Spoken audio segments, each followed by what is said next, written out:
بسم اللہ الرحمن الرحیم۔ السلام علیکم ورحمۃ اللہ وبرکاتہ۔ 5 ایسے جانور جن کی دعا فوراً قبول ہوتی ہے۔ وہ 5 جانور کون سے ہیں جن کی دعا اللہ تعالیٰ فوراً قبول کرتا ہے؟ چلیے جانتے ہیں۔ ناظرین، اللہ تعالیٰ 5 جانوروں کی دعا فوراً قبول کرتا ہے، اور اگر کوئی انسان ان پر ظلم کرتا ہے تو اللہ تعالیٰ ان کی بد دعا بھی فوراً قبول کرتا ہے۔ حضرت سلیمان علیہ السلام اللہ تعالیٰ کے پیغمبر ہیں، جو کہ حضرت داؤد علیہ السلام کے فرزند ہیں۔ اللہ تعالیٰ نے حضرت سلیمان علیہ السلام کو بہت سے معجزے عطا فرمائے تھے، جن میں سے چند معجزے ہم آپ کو بتائیں گے۔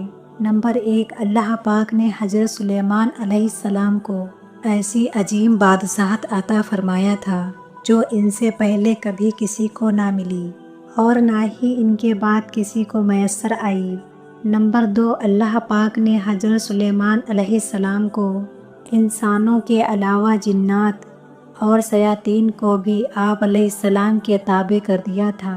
نمبر 3، اللہ پاک نے ہوا کو بھی حضرت سلیمان علیہ السلام کے تابع کیا تھا۔ حضرت سلیمان علیہ السلام اپنے تخت پر بیٹھ کر 1 ماہ کے مسافت کو صبح سے لے کر شام تک طے کر لیا کرتے تھے۔ نمبر 4، اللہ تعالیٰ نے ہر طرح کے جانور کو نہ صرف آپ علیہ السلام کا فرما بردار کیا تھا، بلکہ ان کی بولی سمجھنے کی صلاحیت بھی عطا فرمائی۔ ناظرین، حضرت سلیمان علیہ السلام فرماتے ہیں کہ جانور اور پرندے کچھ ایسے ہیں کہ جن کی دعا اور بد دعا اللہ تعالیٰ فوراً قبول کرتا ہے۔ اگر تمہاری کوئی دعا قبول نہیں ہوتی تو تمہیں چاہیے کہ ان 5 جانوروں میں سے کسی ایک جانور کو دانا پانی کا انتظام کر دو، تو اس کام کی برکت سے اللہ تعالیٰ تمہاری دعا کو ضرور قبول کر لیں گے۔ ناظرین، وہ 5 جانور کون سے ہیں جن کے بارے میں حضرت سلیمان علیہ السلام کا یہ فرمان ہے؟ حضرت سلیمان علیہ السلام نے فرمایا کہ وہ 5 ایسے جانور اور پرندے ہیں جن کی دعا اور بد دعا اللہ تعالیٰ فوراً قبول کر لیتا ہے۔ وہ 5 جانور یہ ہیں۔ نمبر 1، حضرت سلیمان علیہ السلام نے بلی کے متعلق فرمایا کہ جانوروں میں سے سب سے پہلے بلی ہے، جس کی دعا اور بد دعا بہت جلد قبول ہوتی ہے۔ بلی جس انسان سے خوش ہوتی ہے اور دعا دیتی ہے تو وہ انسان کامیاب ہو جاتا ہے، اور اگر بلی کسی کو بد دعا دے دے تو وہ برباد ہو جاتا ہے۔ ایک حدیث مبارکہ میں ہے کہ نبی پاک صلی اللہ علیہ وسلم نے فرمایا، ایک عورت کو جہنم میں دردناک عذاب میں دیکھا کہ جس نے بلی کو ایسی حالت میں گھر میں باندھ کر رکھا تھا کہ وہ بھوکی پیاسی رہی، اور اسی وجہ سے وہ تڑپ تڑپ کر مر گئی۔ اس لیے اگر تمہارے گھر میں بلی ہے تو اس کو مت مارو، اور ہو سکے تو اسے دودھ وغیرہ دے دیا کرو۔ نمبر 2، پھر حضرت سلیمان علیہ السلام نے فرمایا کہ چڑیا ایک ایسا پرندہ ہے جس کو اللہ تعالیٰ نے بے حد پسند فرمایا ہے۔